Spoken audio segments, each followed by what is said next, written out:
ಮುಖ್ಯಮಂತ್ರಿ ಸಿದ್ದರಾಮಯ್ಯನವರ ಎದುರೇ ರಾಷ್ಟ್ರಧ್ವಜಕ್ಕೆ ಅವಮಾನ ಮಾಡಲಾಗಿದೆ. ಕಾಂಗ್ರೆಸ್ ಕಾರ್ಯಕರ್ತನಿಂದ ಈ ಅಪಚಾರ ಎಸಗಲಾಗಿದೆ. ಮುಖ್ಯಮಂತ್ರಿಗಳ ಶೂ ತೆಗೆಯುವ ಸಂದರ್ಭದಲ್ಲಿ ಕಾರ್ಯಕರ್ತನ ಕೈಯಲ್ಲಿ ರಾಷ್ಟ್ರಧ್ವಜ, ಮುಖ್ಯಮಂತ್ರಿಗಳ ಶೂಗೆ ರಾಷ್ಟ್ರಧ್ವಜವನ್ನ ಮುಟ್ಟಿಸಿದ್ದಾಗಿ ಬಿಜೆಪಿ ಇದೀಗ ಆರೋಪ ಮಾಡ್ತಾ ಇದೆ. ಬಿಜೆಪಿ ರಾಷ್ಟ್ರೀಯ ವಕ್ತಾರ ಶೆಹಜಾದ್ ಪೂನಾವಾಲಾ ಬಗ್ಗೆ ಆಕ್ರೋಶವನ್ನ ವ್ಯಕ್ತಪಡಿಸಿದ್ದಾರೆ. ಇವತ್ತು ಬೆಂಗಳೂರಿನಲ್ಲಿ ನಡೆದ ಗಾಂಧಿ ಜಯಂತಿ ಕಾರ್ಯಕ್ರಮದ ಸಂದರ್ಭದಲ್ಲಿ ಈ ಘಟನೆ ನಡೆದಿದೆ. ದೃಶ್ಯದಲ್ಲಿ ಗಮನಿಸ್ತಾ ಇದ್ದೀರಿ, ಮುಖ್ಯಮಂತ್ರಿ ಸಿದ್ದರಾಮಯ್ಯನವರ ಶೂನ ಲೇಸ್ ತೆಗೆಯೋ ಸಂದರ್ಭ, ಆಗ ಕಾರ್ಯಕರ್ತನ ಕೈಯಲ್ಲಿ ರಾಷ್ಟ್ರಧ್ವಜ, ಅದನ್ನು ಹಿಡ್ಕೊಂಡೇನೆ ಸಿದ್ದರಾಮಯ್ಯನವರ ಶೂಸ್ನ ತೆಗೆಯೋ ಪ್ರಯತ್ನ. ಪಕ್ಕದಲ್ಲಿದ್ದ ಮತ್ತೋರ್ವ ಕಾರ್ಯಕರ್ತ ಅದನ್ನು ಗಮನಿಸಿ ರಾಷ್ಟ್ರಧ್ವಜವನ್ನು ಆತನ ಕೈಯಿಂದ ವಾಪಸ್ಸಿಸ್ಕೊಂಡಿದ್ದಾರೆ. ಇದನ್ನ ರಾಷ್ಟ್ರೀಯ ಬಿಜೆಪಿ ವಕ್ತಾರರು ಟೀಕಿಸಿದ್ದಾರೆ. ಸಿದ್ದರಾಮಯ್ಯನವರು ಮುಂದೆನೇ ಇಂಥ ಅಪಚಾರವಾಗ್ತಿದ್ರು ಕೂಡ ಸುಮ್ಮನೆ ನೋಡ್ಕೊಂಡು ನಿಂತಿದ್ದಾರೆ, ಇದನ್ನ ಅವರು ತಡೆಯೋ ಪ್ರಯತ್ನ ಮಾಡಿಲ್ಲ ಅನ್ನೋದು ಬಿಜೆಪಿಯ ಆರೋಪ.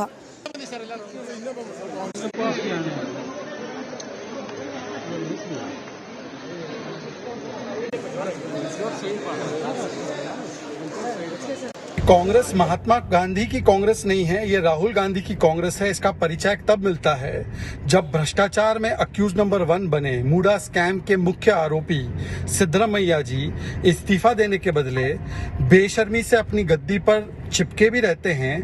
जो high court, special court, governor का आदेश आने के बाद भी उस पर इस्तीफा देने के बदले अब उनका लैंड रिटर्न करने का लेटर पत्नी से आ जाता है। पर उससे ज्यादा आज जो दृश्य दिखाई देता है, महात्मा गांधी की जयंती पर अपने जूते के फीते अपने कार्यकर्ताओं से बांधे जा रहे हैं। ये है मोहब्बत की दुकान या भ्रष्टाचार के भाईजान और एरोगेंस की दुकान।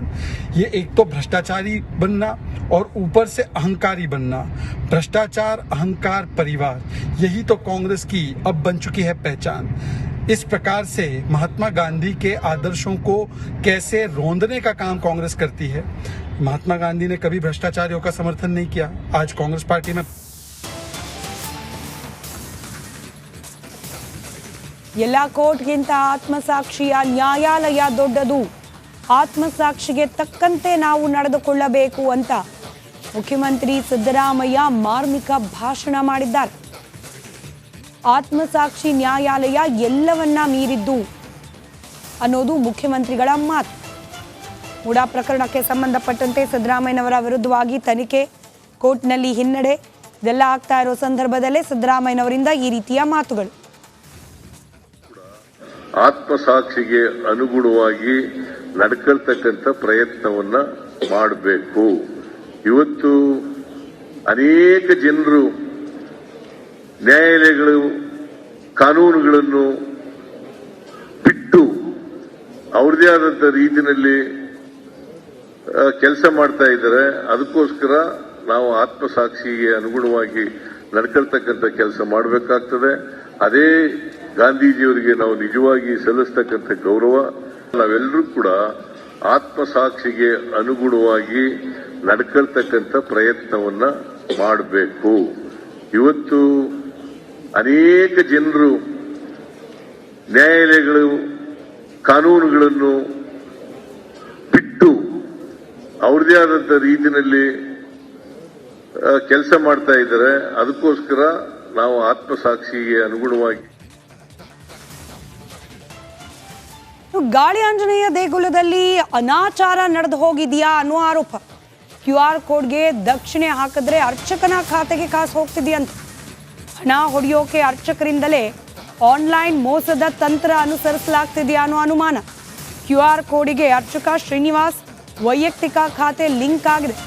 ದೇಗುಲದ ಬ್ಯಾಂಕ್ ಖಾತೆ ಬದಲು ಅರ್ಚಕರ ಖಾತೆಗೆ ಕಾಣಿಕೆ ಸಂದಾಯ ಆಗ್ತಾ ಇದೆ. ಇದೇ ವಿಚಾರಕ್ಕೆ ಸಂಬಂಧಪಟ್ಟಂತೆ ಒಟ್ಟು 8 ಮಂದಿ ವಿರುದ್ಧ ದೂರು ದಾಖಲಾಗಿದೆ.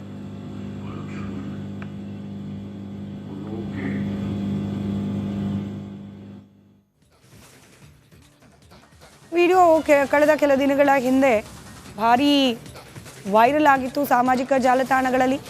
ಅರ್ಚಕರಿಂದಲೇ ದುಡ್ಡನ್ನು ಹೊಡೆಯುವ ಯತ್ನ ಮಾಡಲಾಗ್ತಾ ಇದೆ ಅನ್ನೋ ವಿಚಾರಕ್ಕೆ ಚರ್ಚೆಗಳು ಕೂಡ ಆಗಿತ್ತು. ಇದೀಗ QR ಕೋಡ್ನ ಮೂಲಕವೂ ಕೂಡ ಭಕ್ತರು ದೇವಸ್ಥಾನಕ್ಕೆ ಅಂತ ನೀಡುವ ಹಣವನ್ನು ಅರ್ಚಕರ ಜೇಬಿಗೆ ಇಳಿಸ್ಕೊಳ್ಳಲಾಗ್ತಾ ಇದೆ ಅನ್ನೋ ಗಂಭೀರ ಆರೋಪ. ನಮಸ್ಕಾರ, ರಿಪಬ್ಲಿಕ್ ಕನ್ನಡ ನ್ಯೂಸ್ಗೆ ಸ್ವಾಗತ. ನಾನು ಶ್ರೀಪಾದ್ ಪಾಟೀಲ್, ನನ್ನ ಜೊತೆ ಇದ್ದಾರೆ ರಂಜಿತ್ ಶಿರಿಯಾರ್. ಈಗ ಟಾಪ್ 30 ಸುದ್ದಿಗಳನ್ನು ಗಮನಿಸಿ. ಬೆಂಗಳೂರಿನಲ್ಲಿ ಕಿತ್ತೂರು ಉತ್ಸವ ಜ್ಯೋತಿಗೆ ಸಿಎಂ ಸಿದ್ದರಾಮಯ್ಯ ಚಾಲನೆ ನೀಡುವಾಗ ಅವಘಡ ನಡೆದಿದೆ. ಜ್ಯೋತಿ ಬೆಳಗುವ ವೇಳೆ ಸಿಎಂ ಬಟ್ಟೆಗೆ ಆಕಸ್ಮಿಕವಾಗಿ ಸಣ್ಣ ಕಿಡಿ ತಾಕಿದೆ. ಇದನ್ನ ಗಮನಿಸಿದ ಭದ್ರತಾ ಸಿಬ್ಬಂದಿ ಕೂಡಲೇ ಕಿಡಿಯನ್ನ ಆರಿಸಿದ್ದಾರೆ. ಸರ್ ಈ ಕಡೆ ಸರ್ ಸರ್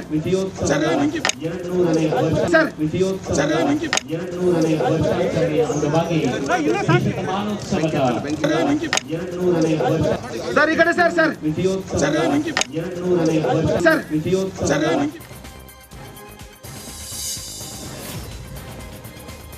ಮೂಡ ಹಗರಣ ಸಂಬಂಧ ಶಿವಮೊಗ್ಗದಲ್ಲಿ ಸಂಸದ BY ರಾಘವೇಂದ್ರ ಪ್ರತಿಕ್ರಿಯಿಸಿದ್ರು. ಮೂಡ ಹಗರಣದ ಬಗ್ಗೆ ರಾಜ್ಯ ಹಾಗೂ ದೇಶದ ಕಾನೂನು ತಜ್ಞರು ಈಗಾಗಲೇ ಅಭಿಪ್ರಾಯವನ್ನ ವ್ಯಕ್ತಪಡಿಸಿದ್ದಾರೆ. ಸಿಂಪತಿ ಗಳಿಸುವ ಪ್ರಯತ್ನ ಆಗಿರಬಹುದು, ಆದರೆ ಈ ತಪ್ಪನ್ನ ಮುಚ್ಚಿಡಲು ಸಾಧ್ಯವಿಲ್ಲ. ಕಾನೂನಿನ ಚೌಕಟ್ಟಿನಲ್ಲಿ ಮುಂದುವರಿಸಬೇಕೋ ಅದನ್ನ ಮುಂದುವರಿಸುವ ಕೆಲಸ ಆಗ್ತಾ ಇದೆ. ಕಾನೂನಿನಿಂದ ಬಚಾವಾಗಲು ಸಾಧ್ಯವಿಲ್ಲ ಅಂತ ಹೇಳಿದರು. ಈ ತಪ್ಪನ್ನು ಮುಚ್ಚಿಡಲಿಕ್ಕೆ ಸಾಧ್ಯ ಇಲ್ಲ. ಕಾನೂನಿನ ಒಂದು ಚೌಕಟ್ಟಲ್ಲಿ ಏನೇನದು ಮುಂದುವರಿಸ್ಕೊಂಡು ಹೋಗಬೇಕು, ಅದು ತನ್ನ ಕೋರ್ಸನ್ನು ಮುಂದುವರಿಸ್ಕೊಂಡು ಹೋಗುವಂಥ ಕೆಲಸ ಆಗೇ ಆಗುತ್ತೆ. ಅದರಿಂದ ಬಚಾವಾಗಲಿಕ್ಕೆ ಸಾಧ್ಯ ಇಲ್ಲ. ಚರ್ಚೆ ಆಗ್ತದೆ, ಸಾರ್ವಜನಿಕರು ನಿನ್ನೆ ಚರ್ಚೆ ಮಾಡ್ತಿದ್ರು. ಹಾಗಿದ್ರೆ ತುಂಬ ಜನ ಬೇರೆ ಬೇರೆ ಭ್ರಷ್ಟಾಚಾರದ ಪಟ್ಟಿಯಲ್ಲಿ ಭ್ರಷ್ಟಾಚಾರ ಮಾಡಿದಂಥವ್ರನ್ನ ವಾಪಸ್ ಅದನ್ನು ಇಸ್ಕೊಂಡು ಸರ್ಕಾರಕ್ಕೆ ವಹಿಸ್ಕೊಟ್ಬಿಟ್ರೆ ಅವರನ್ನು ವಾಪಸ್ ಬಿಟ್ಟು. ಚಿಕ್ಕೋಡಿ ಬೆಳಗಾವಿ ರಾಜ್ಯ ಹೆದ್ದಾರಿಯಲ್ಲಿ ನಡೆದಂತಹ ಬೆಂಕಿ ಅವಘಡದಲ್ಲಿ ವ್ಯಕ್ತಿಯೊಬ್ಬ ಸಜೀವ ದಹನವಾಗಿದ್ದಾನೆ. ಕಾರೊಂದರಲ್ಲಿ ಬೆಂಕಿ ಕಾಣಿಸಿಕೊಂಡು ಧಗಧಗನೆ ಹೊತ್ತಿ ಉರಿದಿದೆ. ಬೆಂಕಿಯ ತೀವ್ರತೆಗೆ ಕಾರಲ್ಲಿದ್ದ ವ್ಯಕ್ತಿ ಸುಟ್ಟು ಕರಕಲಾಗಿದ್ದಾನೆ. ಫೈರೋಜ್ ವಡಗಾಂವ್ ಮೃತ ದುರ್ದೈವಿ. ಜೈನಾಪುರ ಗ್ರಾಮದ ಹೊರವಲಯದ ಬಳಿ ಈ ಘಟನೆ ನಡೆದಿದೆ. ಸ್ಥಳಕ್ಕೆ ಚಿಕ್ಕೋಡಿ ಪೊಲೀಸರು ಭೇಟಿ ನೀಡಿ ಪರಿಶೀಲನೆಯನ್ನ ನಡೆಸಿದ್ದಾರೆ.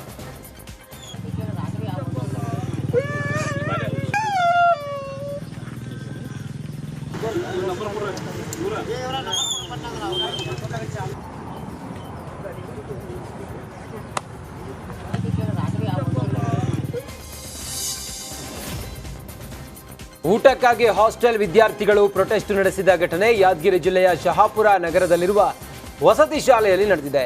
ಸಮರ್ಪಕವಾಗಿ ಊಟ ನೀಡದೆ ಹಾಸ್ಟೆಲ್ ವಾರ್ಡನ್ ನಿರ್ಲಕ್ಷ್ಯ ವಹಿಸಿದ್ದಾರೆ ಅಂತ ವಿದ್ಯಾರ್ಥಿಗಳು ಆಕ್ರೋಶ ವ್ಯಕ್ತಪಡಿಸಿದ್ರು. ವಿದ್ಯಾರ್ಥಿಗಳ ಹಸಿವು ನೀಗಿಸದ ಅಧಿಕಾರಿಗಳ ವಿರುದ್ಧ ರೈತ ಸಂಘ ಕಿಡಿಕಾರಿದೆ.